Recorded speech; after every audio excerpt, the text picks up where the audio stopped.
Today is the first chance for Iowa voters to share their opinions on the Republican presidential candidates. And this year, more young voters are taking part in the caucus. Chris Hernandez spent the day in Des Moines, Iowa, and joins us now live.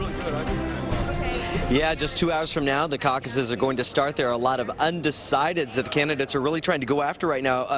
And today, there were 3 candidates who took turns at a rally really trying to go after those first-time voters.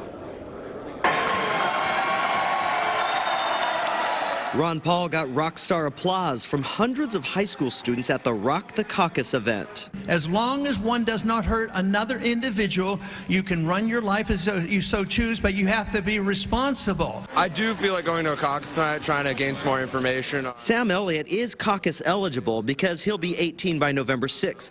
He's undecided, but kind of a Ron Paul fan already. Ron Paul is really the only one who I think has a firm stance, firm plan on balancing out the budget. The students also heard from Michele Bachmann. We want to make sure you have a future, you have a hope. How many of you want to grow up to be Steve Jobs someday? And Rick Santorum. You need to focus in on who is that candidate who has the vision for America, that's going to believe in the founding principles of our country. After their pitches, we went back to Sam. He still likes Paul, but Santorum scored points too. He seems confident. He seems very confident in what he says, and there was just something about him that kind of set him aside from the other people who I saw speak today. All the candidates hope at least some of these students show up tonight, but only half raised their hands saying they would.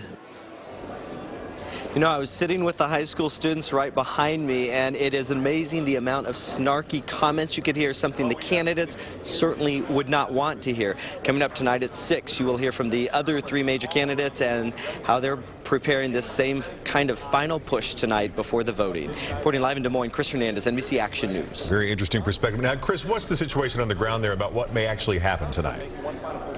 Well, that's the big question, of course. The person you really have to watch tonight is Rick Santorum. He's had this surge that we've been reporting on the last couple of days where you think 10 days ago he was in single digits, rocketed up to like 3rd or 4th place in most polls. Some people think that surge is continuing here at the last minute. He may go into 2nd place. Some people even think he could win this thing. So that is something to watch tonight. A very fluid race, even at this hour. All right, Chris Hernandez live from Iowa for us. Thanks, Chris.